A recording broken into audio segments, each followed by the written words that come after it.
Welcome everyone to another episode of Taco's Den of Media. This is your host Mike. We'll jump right into this review of The Fate of the Furious. This is the 8th film in the Fast and the Furious franchise, of course starring Vin Diesel.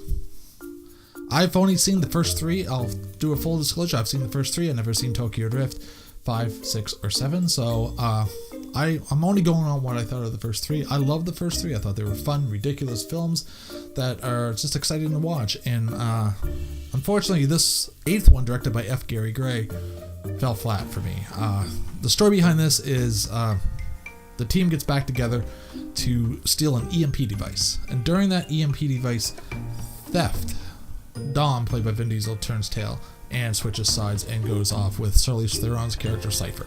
This leaves Dwayne "The Rock" Johnson's character Lou in the lurch, and he gets arrested and thrown back in prison. Now he comes in contact with Kurt Russell's character, who ultimately breaks him and Jason Statham's character out of prison, and they all come together and form the team that goes after not only Cypher, but to bring down Dom as well, because if they find Dom, they'll find Cypher, and everyone will be happy. During this time, Dom finds out he has a son, and really has his back against the wall. Now, Dom also has a plan to bring down Cypher as well. That's as far as I'll go in the story. It's not great. The main problem I had with it is pacing. I thought it was slow when it needed to be fast and fast when it needed to be slow, and the editing was all over the place, which really killed the pacing of the film. I felt fight scenes, hand-to-hand combat, were just sloppily shot and shot too tight, so you really had a hard time focusing on the action that was on the screen. And the car scenes, I thought, went on a little too long. There's only so many action sequences you can have strung back to back to back before it gets tiresome, and that's what I felt this was. It was at points where it slowed right down to a crawl, and then all of a sudden you had a barrage of action sequences upon action sequences upon action sequences. And I knew going into this is just a ridiculous film franchise, and you're just supposed to have fun with it. But what I was missing from this movie was fun. And I was hoping just to have that, to shut my brain off for 2 hours. It's actually about 2.5 hours. And just have fun and just go with the flow.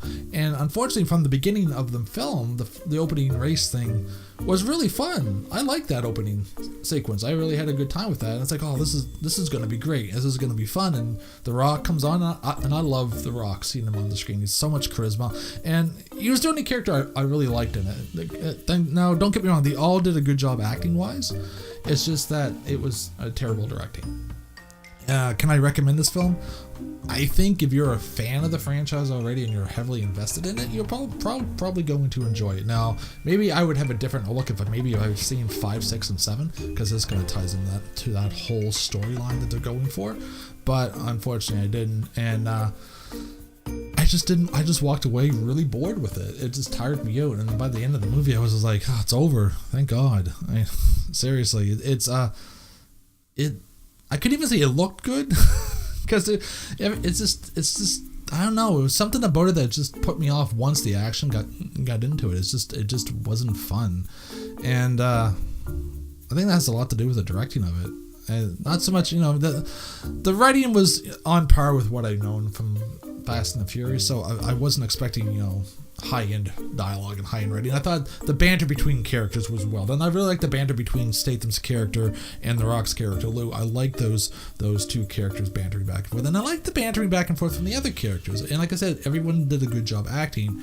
It just lost its fun factor somewhere along the way. Somewhere after that first sequence that opens up, the fun factor went out the window, and it was just tiresome to see cars battling, to another scene of cars battling, to a gunfight, to a fist fight, to cars battling. There's one scene in particular where they go up against Dom, and all their cars have grappling hooks. To me, it was the Mr. Dressup effect, where Mr. Dressup would go in, we're going to have a costume party. I'm going to be an astronaut. Do I have an astronaut's costume? I don't know if I do. And it goes to the tickle trunk, and the only costume in there is an astronaut outfit. Well, this is what that scene felt like. All those cars that came up against Dom all had grappling hooks on them. Like, really? You guys outfit all your cars with grappling hooks? It just so happens that maybe we'll need a grappling hook somewhere in this race. Somewhere when we're going to take down this car, we might need grappling hooks. it just seemed a little too convenient. And for me, that scene in particular went on way too long. They could have edited that scene down a lot more concisely. I can only give this a 3 out of 10, and most of that comes from the opening scene and the bantering back and forth between characters. I do like the relationships they showed between the characters. You can tell the camaraderie between them, and I like that. Unfortunately, the film just falls flat, and I can only recommend this, I think, if you're already heavily invested in this film's franchise. If you've already seen Fate of the Furious, let me know in the comments below whether you liked it or disliked it. What do you think could have been better or made it worse? Don't forget to smash the like button, subscribe. I've got more movie reviews coming, and hopefully some vlogs starting soon. Peace.